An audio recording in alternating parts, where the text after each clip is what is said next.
मेरे प्यारे भक्तों, 29 जुलाई 2025 सावन मंगलवार पंचमी तिथि के दिन पंडित जी द्वारा बताया गया 7 तुलसी के पत्ते से कर लेना यह एक महा उपाय होगी। हर मनोकामना पूरी मिलेगी। सभी दोषों से मुक्ति, इतना धन आएगा कि संभाले नहीं संभलेगा। भगवान बजरंग बली जी के आशीर्वाद से पूरे साल धन बरसता रहेगा। मित्रों, जैसा कि आप सभी लोग जानते हैं कि 29 जुलाई को सावन मंगलवार पंचमी तिथि पड़ रहा है। इसीलिए यह दिन बहुत ही खास है, क्योंकि देखिए मित्रों, गुरु जी ने कहा है कि जब भी सावन मंगलवार पंचमी तिथि पड़े तो आपको सिर्फ और सिर्फ 7 तुलसी के पत्ते वाला उपाय करना चाहिए। यह उपाय इतना खास है कि अगर आपने सही मुहूर्त पर सही क्रिया अनुसार 7 तुलसी के पत्ते वाला उपाय कर लिया, जो प्राचीन काल के समय का महा उपाय है, तो मान के चलिए मित्रों, भगवान विष्णु और माता लक्ष्मी जी के आशीर्वाद से आपके जीवन का कितना ही बड़ा दुख हो, उससे आपको मुक्ति मिल जाएगी। आपकी कोई भी मनोकामना हो, मान लीजिए आप नौकरी की तैयारी कर रहे थे, आपकी नौकरी लग जाएगी। आपका बंद पड़ा व्यापार चल पड़ेगा। जिस बीमारी से आप बहुत दिनों से परेशान थे, उस बीमारी से आपको मुक्ति मिल जाएगी। आपके जीवन में धन आना शुरू हो जाएगा। आपके जीवन में धन आने के सारे रास्ते खुल जाएंगे और मान के चलिए मित्रों, फिर आपको किसी भी प्रकार की परेशानी का सामना नहीं करना पड़ेगा। इसीलिए मित्रों, इस दिन आप लोगों को वाले उपाय को जरूर कर लेना है। भले ही आपने पूरे साल भर इस उपाय को ना किया हो, पर अगर आपने सावन मंगलवार पंचमी तिथि के दिन अगर इस वाले उपाय को कर लिया, तो आपको इस उपाय को करने का वह फल मिलेगा जिसकी आपने कभी कल्पना भी नहीं करी होगी। इसीलिए आप लोग इस 7 तुलसी के पत्ते वाले उपाय को एक बार जरूर कर लेना, ताकि आप लोगों के हाथ से यह मौका ना जा सके और आपको इस उपाय को करने का फल मिल सके। मित्रों, यह उपाय पंडित जी ने अपनी अभी की ही शिव महापुराण की कथा में बताया है, जो इस उपाय को आज हम आपको बहुत अच्छे से समझाने वाले हैं। इस वीडियो को देखने के बाद इस उपाय को समझने के लिए आपको कोई और वीडियो को देखने की जरूरत नहीं पड़ेगी। तो चलिए मित्रों, उपाय को शुरू करते हैं। उससे पहले हे भगवान विष्णु, आपके इस वीडियो को जो भी लाइक और चैनल को सब्सक्राइब करें, उसके जीवन में कभी दुख दर्द मत आने देना। साथ ही साथ कमेंट बॉक्स में 5 बार जय श्री राम लिखें, ताकि भगवान हनुमान जी की कृपा आप सभी को प्राप्त हो सके। इसी के साथ मैं आप सभी को बता दूं कि आप लोग वीडियो को पूरा नहीं देखते हो, काट काट कर देखते हो और गलत गलत उपाय को कर लेते हो, तो आपसे निवेदन है कि वीडियो को पूरा जरूर देखें। देखिए मित्रों, यह सावन मंगलवार पंचमी तिथि का दिन, यह इतना खास होता है, इतना महत्वपूर्ण होता है। देखा गया है कभी कभी बड़े बड़े पूजा पाठ अनुष्ठान से जो मनोकामना पूर्ण नहीं होते, वह सावन मंगलवार पंचमी तिथि के दिन एक छोटे से उपाय करने से ही आपकी मनोकामना पूर्ण हो जाती है। और बहुत सारे लोगों ने इस उपाय को किया भी है और उनको इस उपाय को करने का फल भी जरूर मिला है।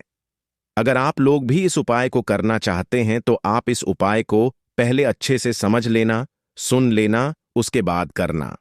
आपको इस उपाय का फल जरूर मिलेगा और इस उपाय को कर लेने से आपके घर में चाहे किसी भी प्रकार की दुख और समस्या क्यों ना चल रही हो, आपको उसका कारण भी नहीं पता है कि भाई यह समस्या किस कारण से चल रही है।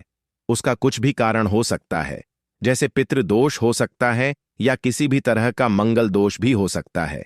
तो इस दिन आप लोगों को यह वाला उपाय कर लेना है। ये एक ऐसा उपाय है जिस उपाय को अगर किसी विशेष दिन पर किया जाए, तो भाई उस विशेष दिन का जो है वह तो हमें मिलता ही मिलता है। पर हमने उस दिन पर इस 7 तुलसी के पत्ते वाले उपाय को किया है, तो हमें उससे भी बड़ा फल मिलता है और फल बहुत जल्दी मिलता है, क्योंकि आप इस उपाय को बहुत ही बड़े और विशेष दिन पर कर रहे हो। तो चलिए अब उपाय के बारे में बात करते हैं।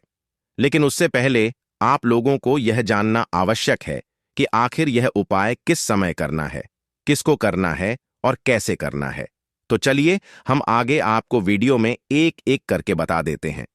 तो मित्रों, इस 7 तुलसी के पत्ते वाले उपाय को हमें इस सावन मंगलवार पंचमी तिथि के दिन कैसे करना है, किसको करना है, किस समय करना है और कहां पर करना है, ये सारे सवालों के जवाब आपको इस वीडियो में मिल जाएंगे और जो ये वीडियो देखेगा भाई, उसको 7 तुलसी के पत्ते वाला उपाय जरूर करना चाहिए, क्योंकि इस दिन शत्रुओं और किसी भी दोष, किसी भी बीमारी से मुक्ति पाने के लिए 7 तुलसी के पत्ते का बहुत ही बड़ा और विशेष महत्व होता है।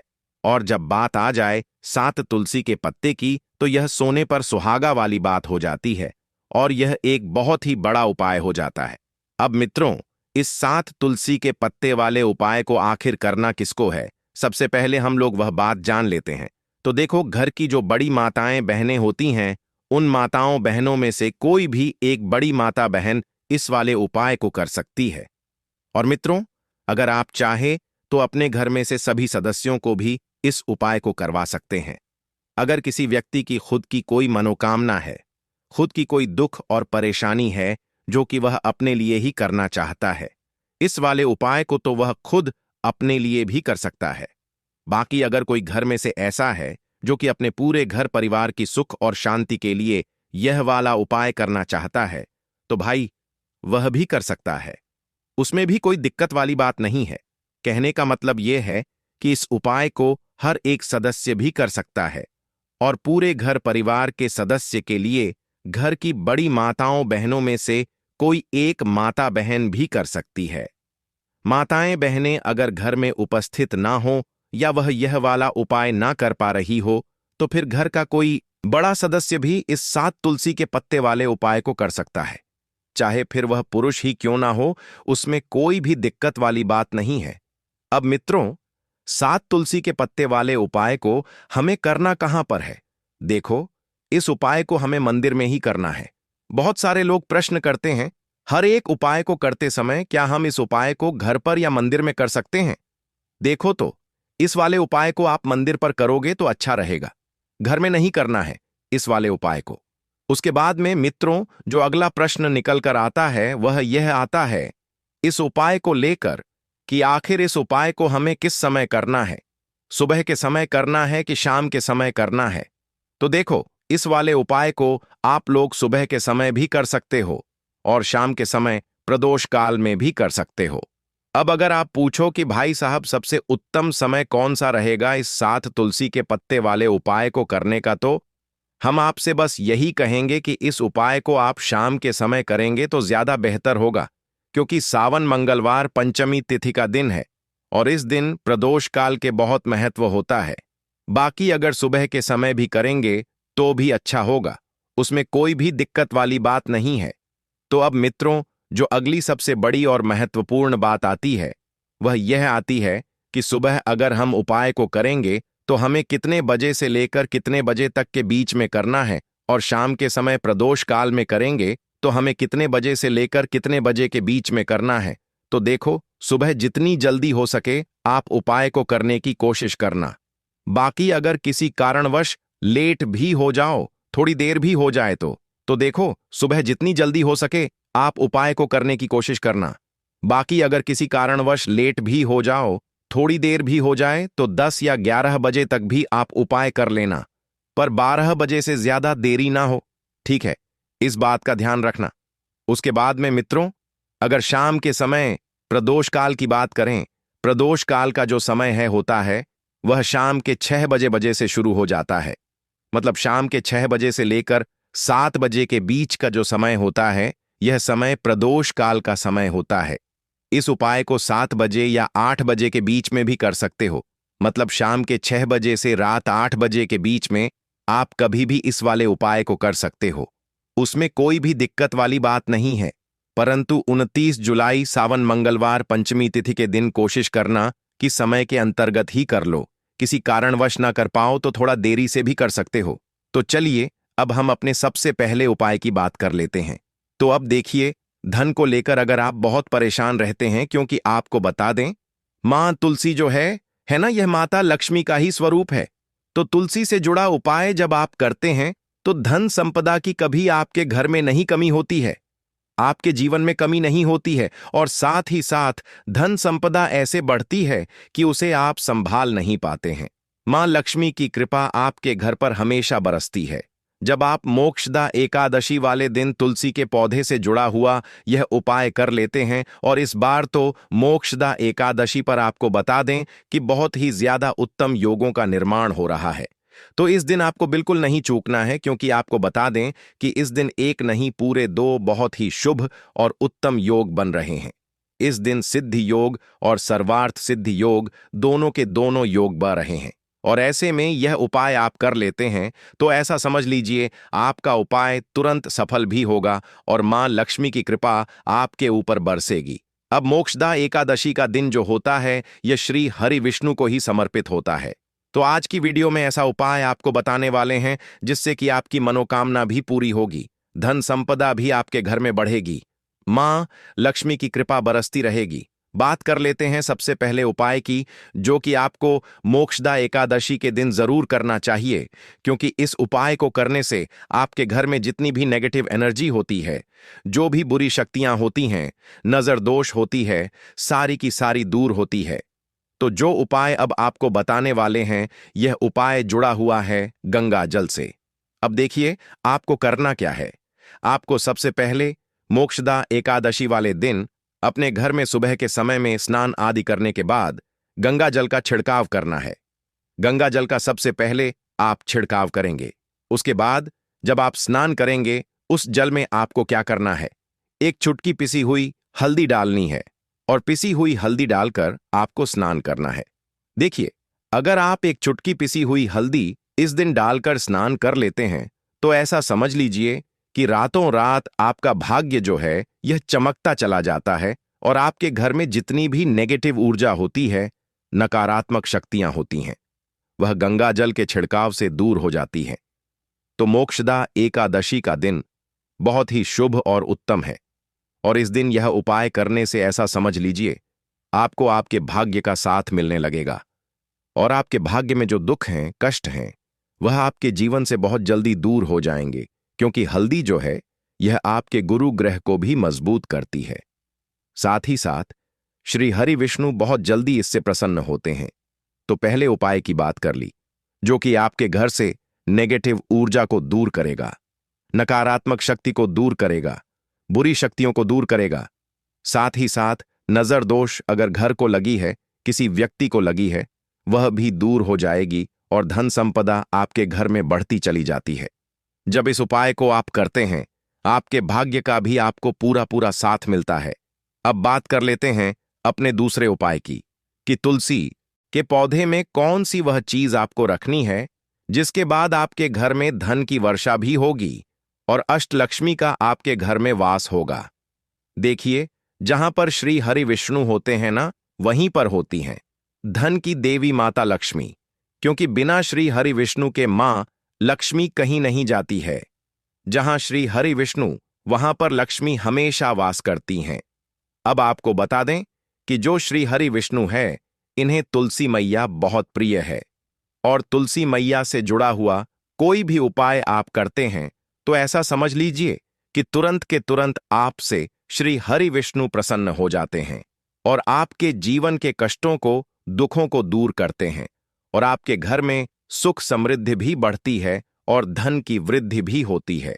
अब जो लोग बहुत ज्यादा परेशान रहते हैं कि घर में धन नहीं आता, पैसा हाथ में नहीं रुकता है, फिजूल खर्ची बहुत ज्यादा बढ़ गई है, जीवन में हमारे खर्चे पूरे नहीं हो पा रहे हैं, एक एक रुपए को लेकर परेशान है, दूसरों से पैसा उधार लेना पड़ रहा है, तो जिन लोगों के साथ ऐसी चीजें बहुत है, मतलब धन को लेकर बहुत ज्यादा समस्याएं हैं, उन्हें तो विशेषकर मोक्षदा एकादशी पर यह तुलसी से जुड़ा हुआ उपाय जरूर करना चाहिए, क्योंकि धन संपदा को बढ़ाने के लिए यह बहुत ही लाभदायक, बहुत ही चमत्कारी उपाय है। तो देखिए आपको करना क्या है। आपको यहां पर एक कलावा लेना है, ठीक है ना, मौली धागा जिसे हम बोलते हैं। साथ ही साथ आपको थोड़ी सी लेनी है पिसी हुई हल्दी। अगर आपके पास साबुत हल्दी है तो आप उसे पीसकर उसका पाउडर बना लें। अब उस हल्दी का आपको थोड़ा सा घोल बना लेना है पानी डालकर, और कलावा आपको थोड़ा सा उसी हल्दी वाले जो हल्दी का आपने पेस्ट बनाया है ना, गाढ़ा गाढ़ा घोल, उसी के अंदर आपको उस मौली धागे को, उस कलावा को अच्छे से हल्दी में लपेट देना है। हल्दी को अच्छे से उस कलावा के ऊपर आपको लगा देना है। अब आप क्या करेंगे कि इसके अंदर जो कलावा आपने लिया है, 3 गांठें आपको लगानी है। तीनों गांठों पर आपको बोलना है, जय माता लक्ष्मी जय, श्री हरि विष्णु जय, माता लक्ष्मी जय, श्री हरि विष्णु। और अगर आप मंत्र बोल पाते हैं तो बहुत ही ज्यादा उत्तम है। मंत्र आप यहां पर ध्यान से सुन लें। ओम नमो भगवते वासुदेवाय नमः। ओम नमो भगवते वासुदेवाय नमः। ओम नमो भगवते वासुदेवाय नमः। इस तरह से 3 बार बोलना है और 3 गांठ लगानी है। हर गांठ पर आपको मंत्र बोलना है, वरना जय श्री हरि विष्णु, जय माता लक्ष्मी बोलना है। अब आपको क्या करना है, यह जो आपने मौली भागा लिया है, कलावा जो लिया है, यह आपको तुलसी जी के पौधे पर बांधना है। देखिए, यह उपाय सुबह के समय करेंगे, शाम के समय आपको यह उपाय नहीं करना है। लेकिन शाम के समय में तुलसी जी के पौधे के पास दीपक आपको जरूर लगाना है। देखिए, तुलसी मैया के पास जब भी आप दीपक लगाते हैं और इस तरह से यह मौली धागा बांध देते हैं जिसमें कि आपने हल्दी लगाई है, धन संपदा आपके घर में बढ़ती चली जाती है और धन की जितनी भी समस्याएं हैं वह आपके घर से, आपके जीवन से दूर हो जाती हैं। और जो आपके भाग्य में दुख कष्ट लिखे हैं ना, वह भी दूर होते हैं। क्योंकि हल्दी, देखिए, सबसे पहले आपको बता दें कि आपके गुरु ग्रह को मजबूत कर देगी और आपकी कुंडली में आपका गुरु ही ग्रह होता है जो आपको सब कुछ देता है, अधिक से अधिक पैसा देता है, अच्छी से अच्छा जीवन, लाइफ, सब कुछ आपको आपके गुरु ग्रह से मिलता है। और हल्दी का कोई भी उपाय जब आप करते हैं तो कुंडली में गुरु बहुत मजबूत हो जाता है। तो देखिए, जब आप इस उपाय को करेंगे ना, हल्दी वाला कलावा जब तुलसी मैया के पौधे पर बांधकर आप मां तुलसी से प्रार्थना कर लेंगे, श्री हरि विष्णु का ध्यान कर लेंगे, तो विश्वास मानिए, आपके जीवन के कष्टों को दूर करने श्री हरि विष्णु और मां लक्ष्मी जरूर आएंगी और आपके घर में धन के भंडार भर जाएंगे। धन संपदा आपके घर में बढ़ती चली जाएगी। पूरे विश्वास से किया गया कोई भी उपाय कभी भी निष्फल नहीं होता है। भगवान आपकी जो भी मनोकामना होती है ना, उसे जरूर पूरा करते हैं। तो कोई भी आपकी अगर इच्छा है, विश है, कोई भी ऐसी मनोकामना जो लंबे समय से अटकी हुई है, आप मां तुलसी से कह दें और फिर देखें, मां तुलसी जो है ना, यह आपकी मनोकामना श्री हरि विष्णु से कह देंगी और फिर श्री हरि विष्णु आपकी कोई भी मनोकामना हो उसे पूरा जरूर करेंगे। क्योंकि मां तुलसी की कोई भी बात श्री हरि विष्णु कभी नहीं टालते हैं। तो बहुत ही उत्तम सा यह उपाय है, बहुत ही चमत्कारी है और इस बार तो मोक्षदा एकादशी पर बहुत ही उत्तम और शुभ योग बना है। तो आप यह उपाय जरूर करें। तो बात कर लेते हैं अपने लास्ट उपाय की, जो कि तुलसी मैया से ही जुड़ा हुआ है। देखिए, आप इस दिन क्या करें कि तुलसी के गमले की थोड़ी सी मिट्टी ले लें, है ना, क्योंकि उसमें होता है समस्त तीर्थों का वास। तुलसी का पौधा जिस गमले में लगा है वहां से थोड़ी सी मिट्टी ले लें, थोड़ा सा जल उसके अंदर डालेंगे और तिलक आपको अपने मस्तक पर लगाना है। अब घर में जितने भी सदस्य हैं ना, सभी के मस्तक पर आपको यह तिलक लगाना चाहिए। देखिए, जो तुलसी की मिट्टी होती है ना, इसका तिलक जब आप लगाते हैं, आपके जीवन के जितने भी दुख हैं, कष्ट हैं, जो बार बार जीवन में समस्याएं आ रही हैं, काम नहीं चल रहा है, व्यापार नहीं चल रहा है, क्योंकि बहुत बार जब व्यक्ति को उसके भाग्य का साथ नहीं मिलता है, उसके जीवन में कष्ट और दुख लिखे होते हैं, तो बहुत मेहनत करने के बाद भी असफलता ही मिलती है।